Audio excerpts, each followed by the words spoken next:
welcome to the Capital TV show. This time on the program, it's a conversation with General James Jones. James Jones is a retired United States Marine Corps four-star general who served as the 22nd United States National Security Advisor from 2009 to 2010. During his military career, he served as the 32nd Commandant of the Marine Corps and Commander United States European Command and Supreme Allied Commander Europe from 2003 to 2006. Today, our topics are to focus particularly on cybersecurity and the China threat to our global leadership, Russian threat to Europe, and strategic issues regarding the Middle East relating to cyber attacks. I'm going to meet General Jones in the University Club in 16th Street here in Washington, D.C. Stay tuned.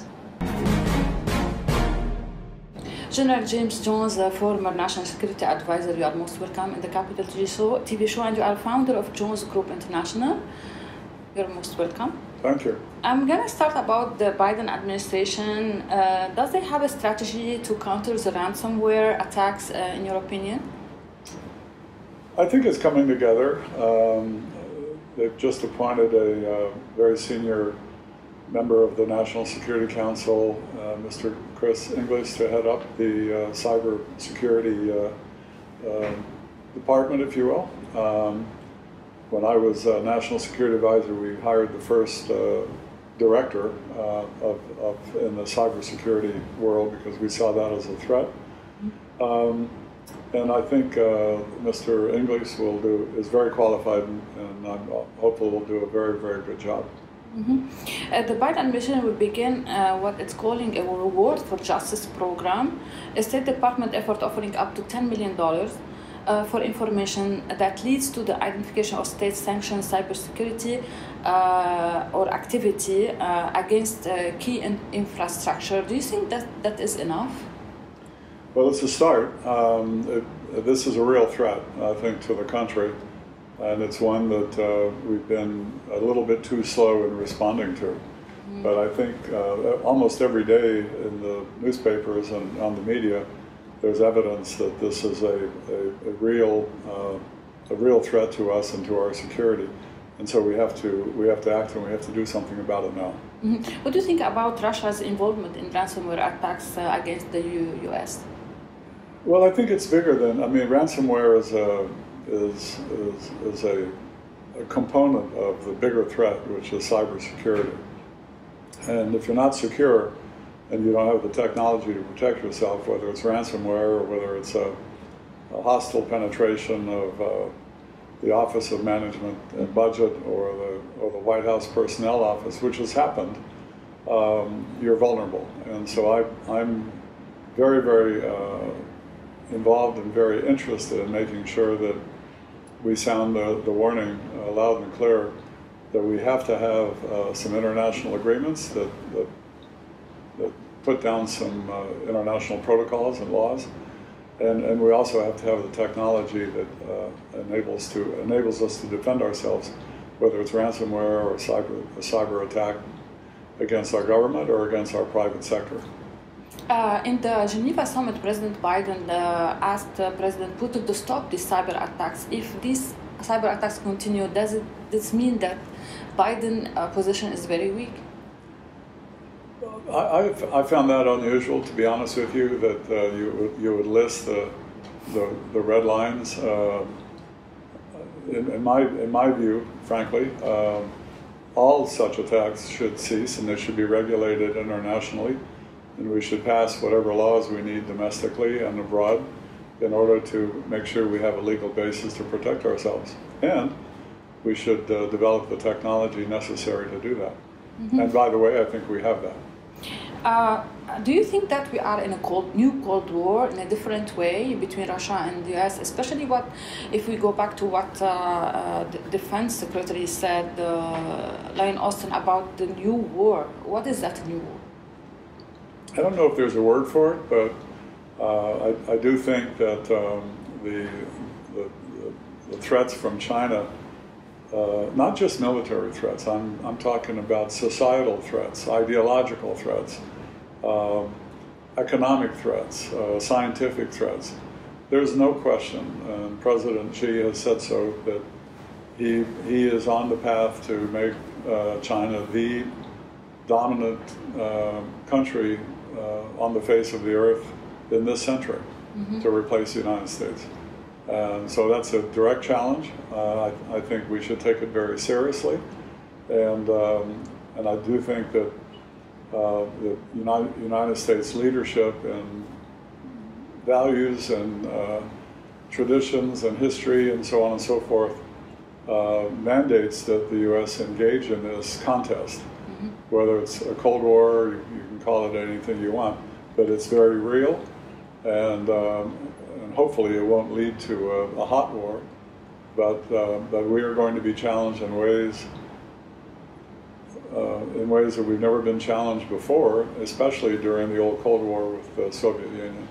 It's so different. Do you agree with the call to sign an international convention on the protection from cyber attacks and cyber war among all the nations of the world? I do. I think it's a lot like in the 20th century when we developed nuclear weapons. We very quickly tried to develop a global protocol, series of treaties, notably with the Soviet Union, the various START treaties, various non-proliferation treaties, and so on and so forth. It even goes on today. Unfortunately, in the cyber world, there's nothing like that. And so I do think we need international laws and protocols, and a national protocol as well, in order to make illegal certain practices involving the use of cyberspace.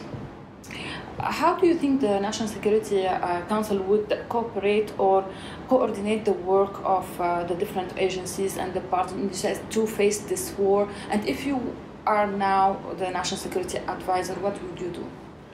Well, I think from what I can see, I think the National Security Council is serving a very important coordinating role. It was certainly the same type of role that we set out to achieve during the Obama administration. And so it's not unusual that then Vice President Biden would emulate his predecessor. I do think the role of the National Security Council is to make sure that the President is fully aware and fully briefed on the most important issues of the day. Cybersecurity is one of those issues. And I think with the appointment of Mr. Inglis as the head of the cybersecurity function in the NSC is a very good move. And so I'm hopeful that that kind of structure will prevail. I think that in cybersecurity we need a better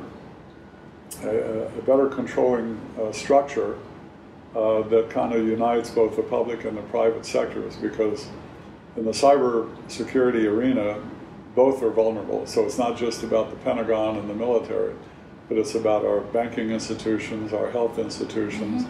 It's about our private companies that have intellectual properties that must be protected. This is why, and right now they're very vulnerable. Yeah, this is why the Department of State and Treasury also plan to work on increased regulation of virtual currency and focus on its role in spreading ransom attacks. Is there any link between this currency and these attacks? Well, I think, I don't know specifically, but I do think that this is a whole of government approach. It's not just the Pentagon. The State Department has to develop the policies, but all major agencies are vulnerable to being exploited. So that's why the role of the NSC is really important in terms of articulating and implementing the coordinating functions in order to achieve that kind of security. Who's more vulnerable, USA or Europe in this sector?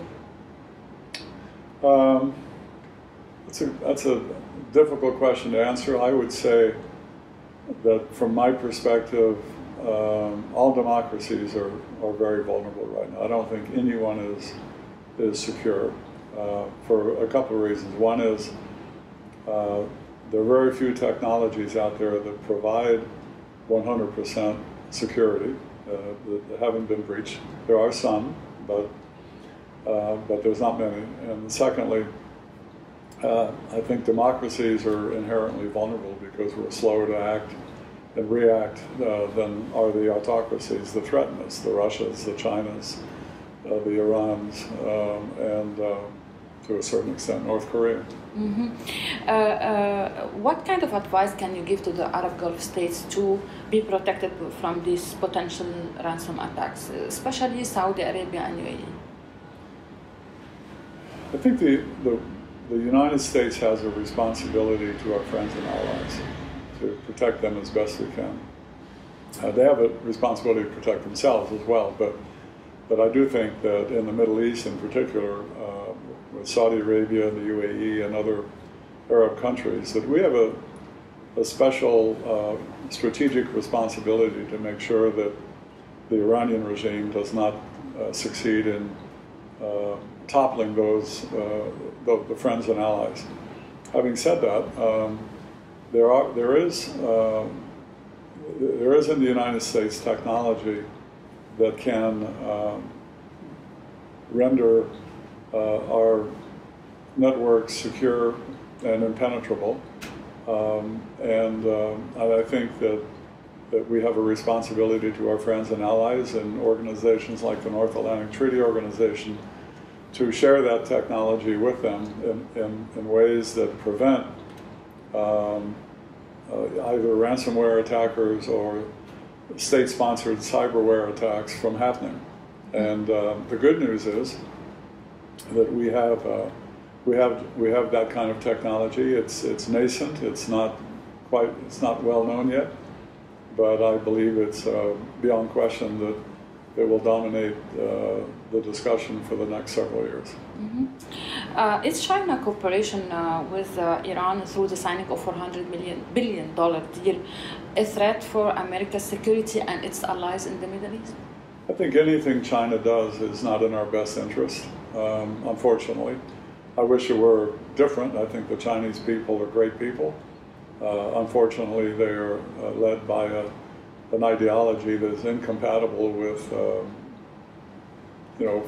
freedom-loving nations, and so therefore we are in a competitive situation more than I think anybody would like to be.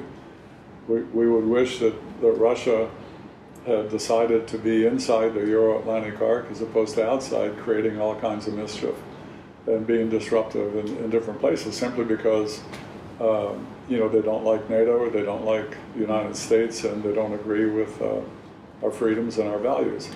So there's fundamental ideological contests going on in the world. They're not going to go away. We need to be clear-eyed for what they are. We need to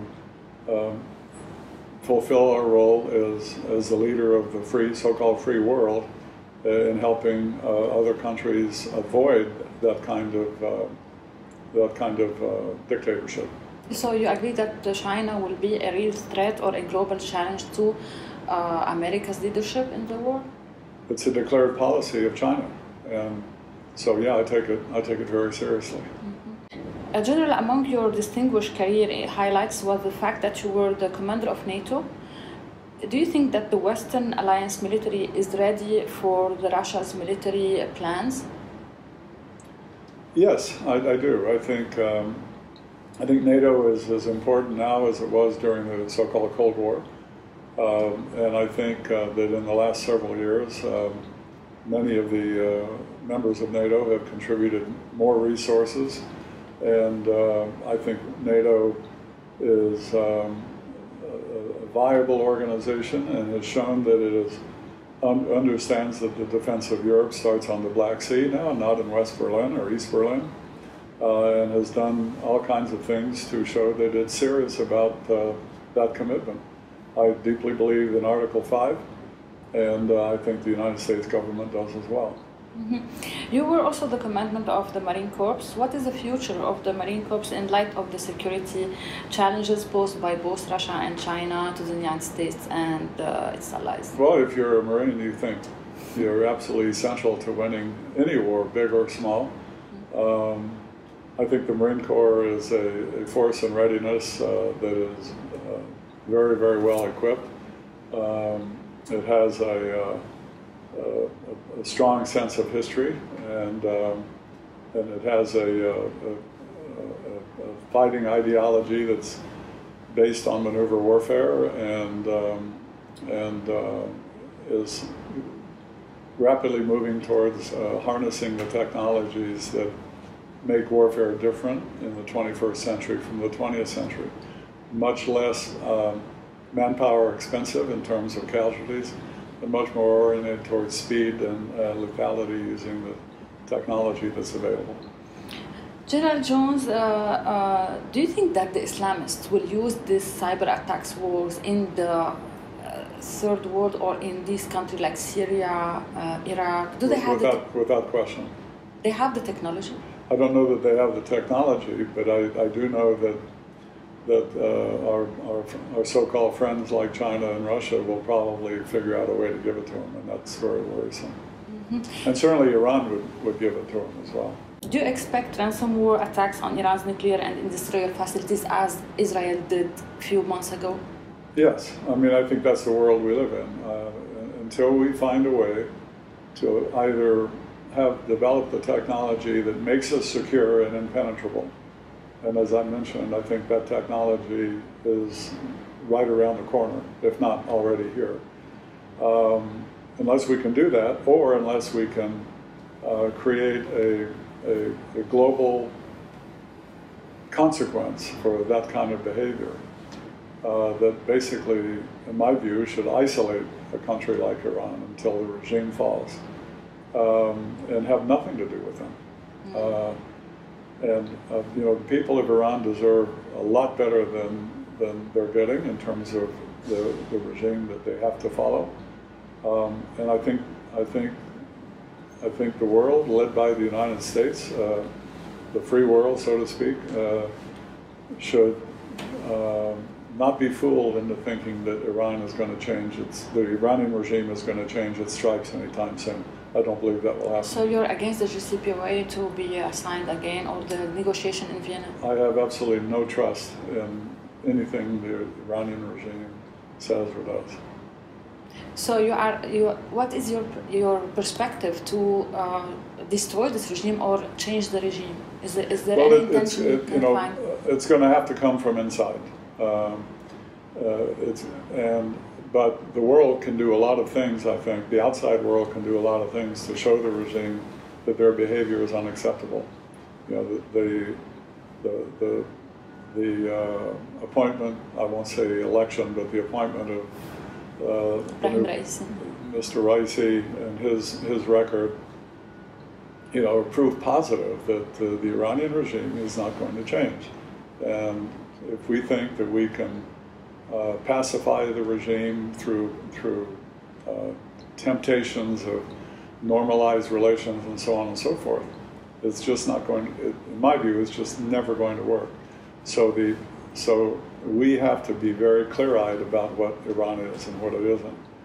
And that clear vision means that we have to have a strategy and lead a global strategy to isolate Iran until the people of Iran finally have their freedom, the capacity to basically overthrow the regime. Mm-hmm. And I hope that comes sooner rather than later. Do you think that the Abraham Accords spread peace, or is a plan for peace in the Middle East against the wars that Iran is I think the Abraham Accords are useful, yeah. But I don't think anything's going to happen in Iran until the regime is removed.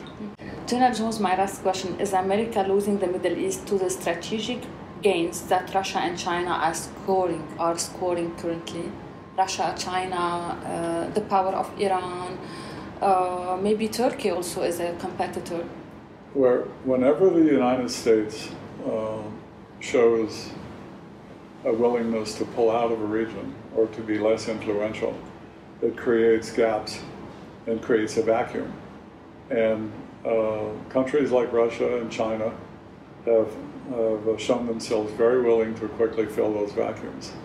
And so it's a question of whether American leadership is going to be continuously applied in ways that kind of reinforce the sense of security that our friends and allies deserve, or whether we're going to project an image that we're not as interested anymore, and by our actions, by withdrawing our presence. And I don't mean just military. I mean national presence as expressed by our embassies, by our companies, by our science, our technology, and our culture, and our engagement. If we show weakness there, our presence will be replaced by countries that don't have our best interests at heart. So you have remarks on the withdrawing from Afghanistan, I think. Yeah, I think that was. Time will tell. I hope it works out. But I have a feeling that it was a little precipitous, and it could have been done more incrementally. I do agree with those who say that taking away air power and air cover is a very serious decision, and I think the other piece that is absolutely important is that we continue to support them with the best intelligence we can so that they have a chance against the Taliban. But I'm old enough to have gone through the fall of Saigon, so I remember that very well when I was a young man. I don't want to see that happen again in Afghanistan, but it's possible that it could. Mm-hmm. Do you think that Iran will take power in Afghanistan and will make some alliance with the Taliban, and will Taliban will be more active? Well, that's one thing that we were always worried about. But I don't know what Iran's interests would be in Afghanistan now that we're no longer there. I mean, Iran was active in Afghanistan because we were there. I actually think, with Russia and China and Iran, they might find life a little bit more difficult under the Taliban in the border regions. General James Jones, I thank you so much. Thank you for joining me today in the Capital TV show in the University Club, Washington, D.C. Thank you. My pleasure, Maria. Thank you. Very nice to be with you. Thank you. Thank you.